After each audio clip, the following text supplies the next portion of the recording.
Good day, students! It's another awesome time to learn new things. This is Sir Ike, and welcome to our virtual TLE class.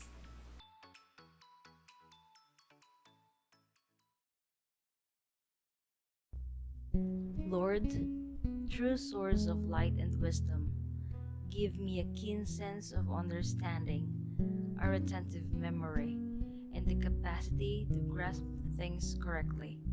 Grant me the grace to be refined in my action and the skills to express myself with thoroughness and clarity.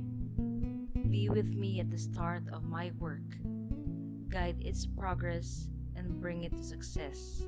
Amen. Before we move forward, make sure that you have all the materials that you need for our day's lesson. You can play and pause this video if you need more time answering the activities. Gear up and get ready for a simple game called Combi Word. How to play it? For each number, you have to determine certain word by combining the picture clues given. Are you ready? 5 seconds on the clock. Pay close attention.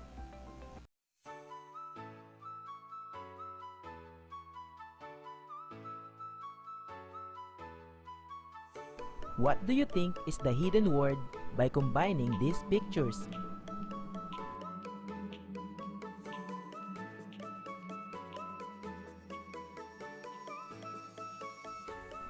If you answered shell, then you are correct.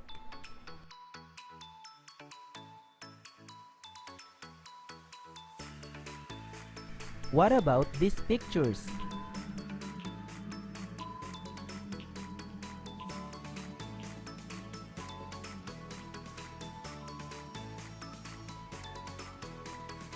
Air cell is the correct answer.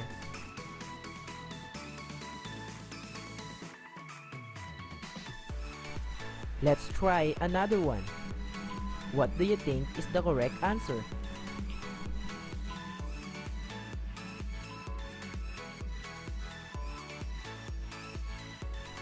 The answer is albumin.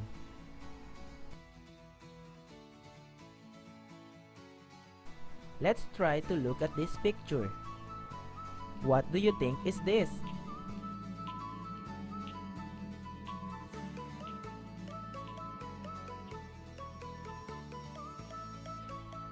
It's Caleza or Chalaza.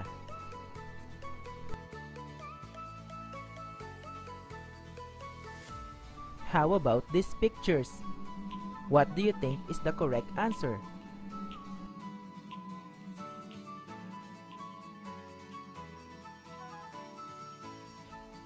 If your answer is germinal disc, then you are excellent.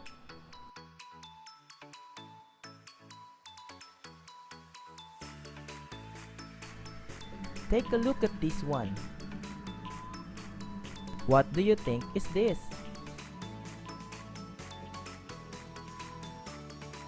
You are right if your answer is membrane. And lastly, try to analyze these pictures. What do you think is this?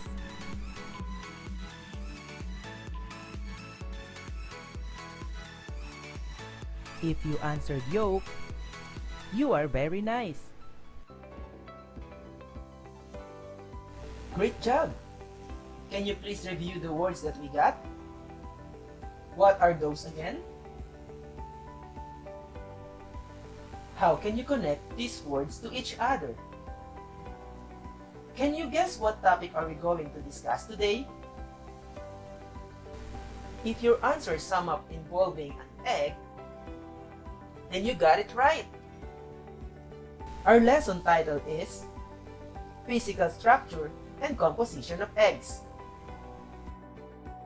At the end of this video lesson, you are expected to distinguish the egg's component,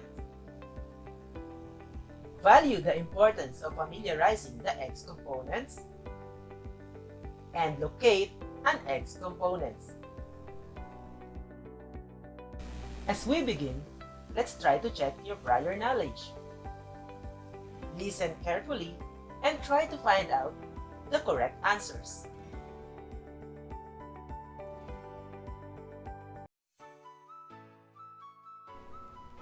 Number 1, it is the outer cover and it accounts for the 9 to 12% of the egg depending on the size.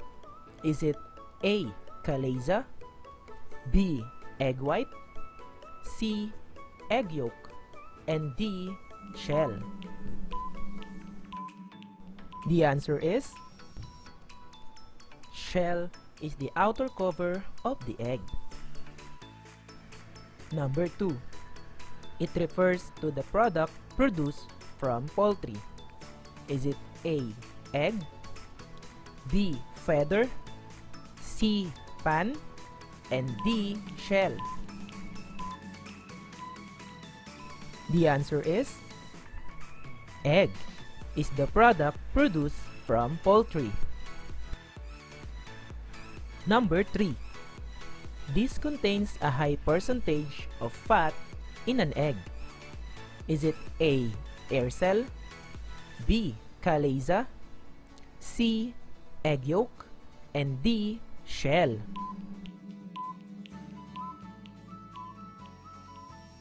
The answer is egg yolk contains a high percentage of fat in an egg. Question number 4. This refers to the fluid part of an egg, which is also known as egg white. Is it A. Albumen, B. Air cell, C. Caleza, or D. Shell?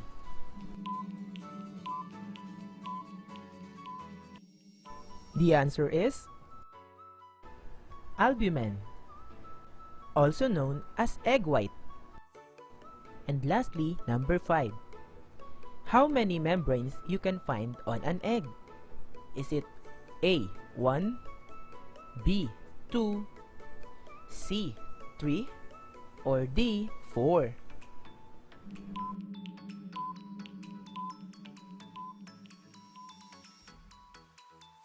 The answer is 2.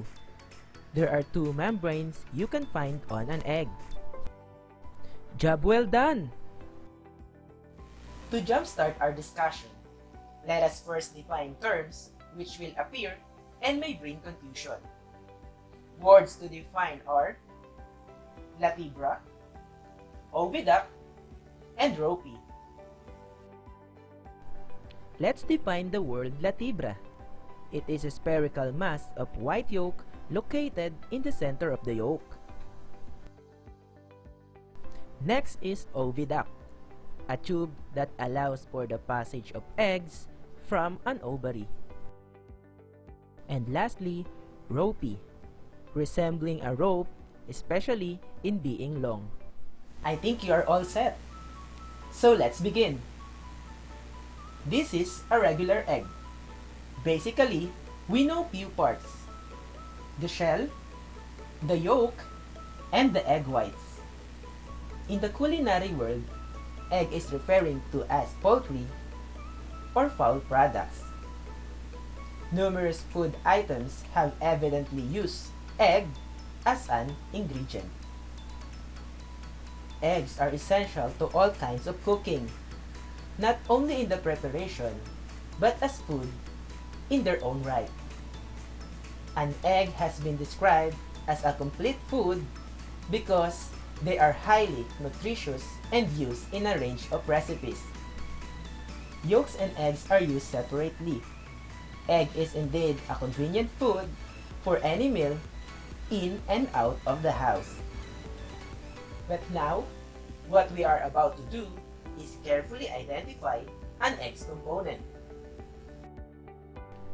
What part of an egg do you think is this? If your answer is shell, then you are correct.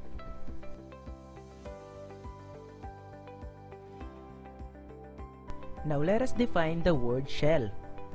It is the egg's outer covering, accounts for about 9 to 12% of its total weight depending on the egg size. How about this part of an egg? You are right if your answer is air cell.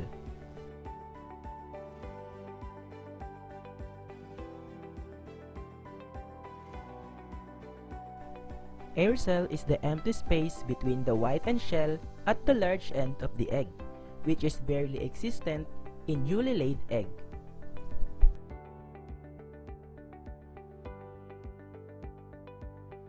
What do you think is this part? This is an albumen, or also called as egg white. Albumen, also called egg white, accounts for most of an egg's liquid weight, about 67%.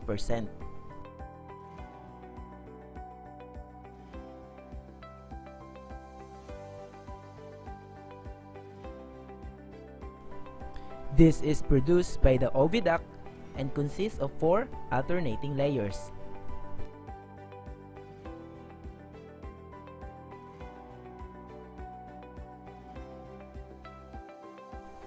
Try to guess this part. You are right if your answer is chalaza or chalaza.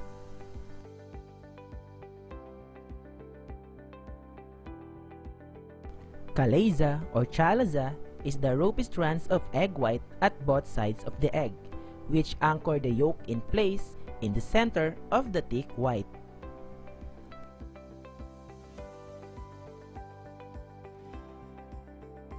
What do you think is this part? If your answer is germinal disc, then you are correct.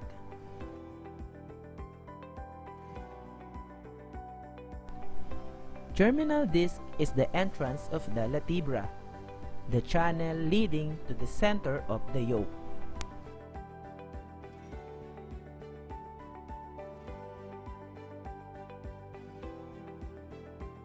How about this part of an egg? If your answer is membranes, then you are amazing.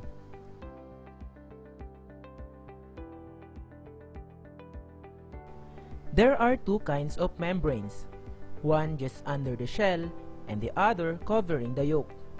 These are the shell membrane and the vitelline membrane.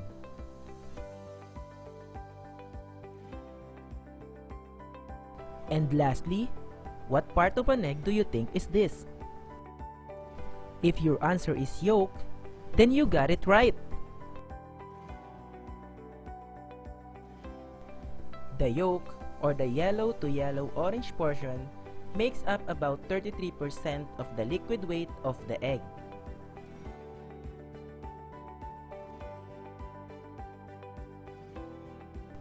The egg yolk is formed in the ovary, thick and thin consistencies.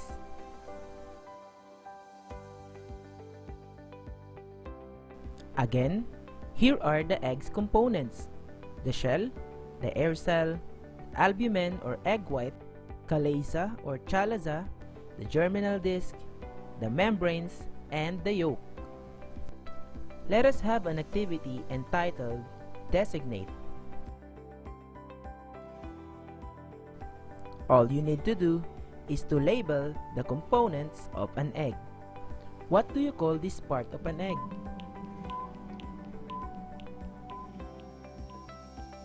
The answer is albumen or egg white. How about this?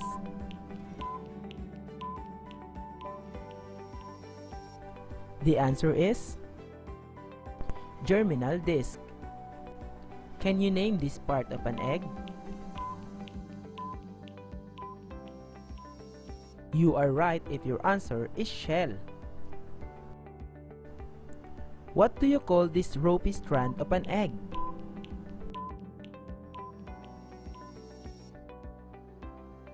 Chalaza or chalaza is the correct answer.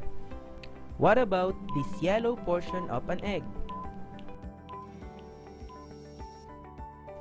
The answer is yolk. What do you call this empty space?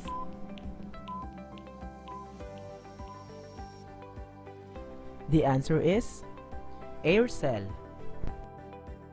What about this part?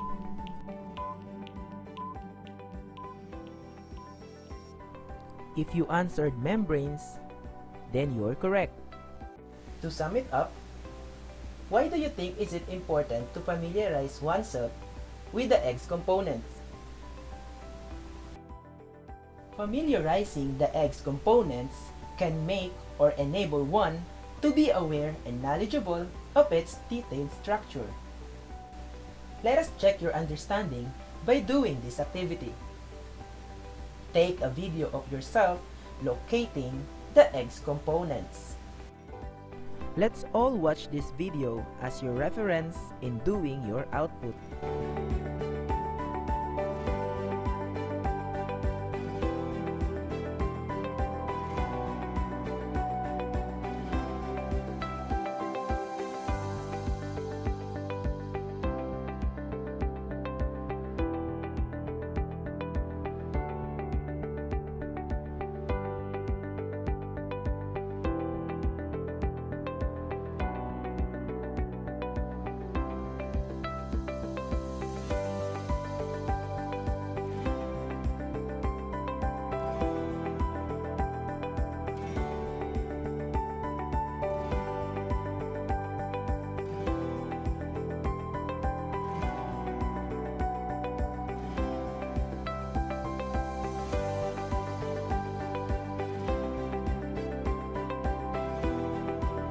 Here are the criteria for scoring rubrics for your output.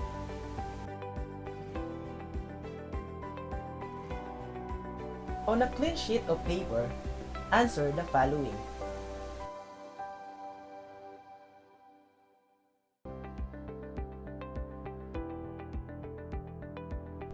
Number 1. What part of an egg is not edible to people? Is it A. Caleza, B. Egg yolk, C.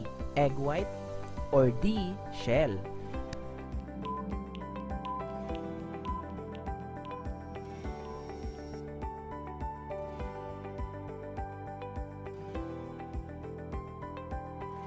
Number 2. Found in the both sides of the egg, a ropey-like texture. Is it A. Caleza, B. Shell, C. Membrane, or D. Yolk?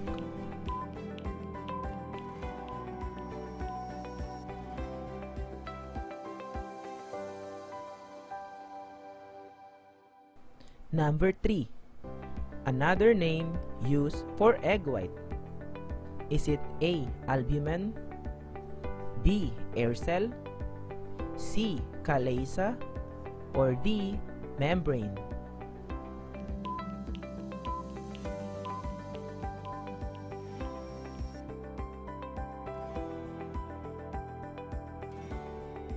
Number 4. It holds the 1/3 of the egg white. Is it A. Egg yolk, B. Egg white, C. Air cell, or D. Caleza?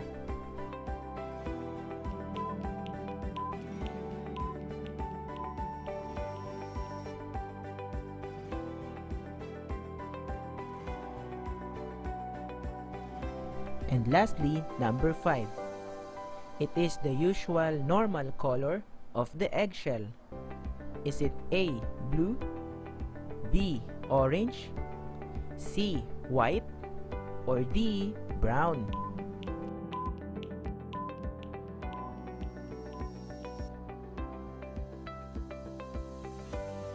For your assignment, answer the following question based on the experience you have encountered at home.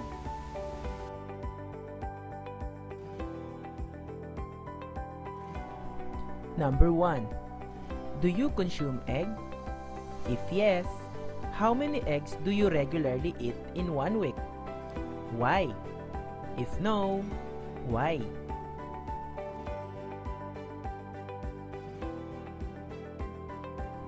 Number 2. Do you believe that eating too much egg can cause someone's blood pressure high? Discuss your thoughts.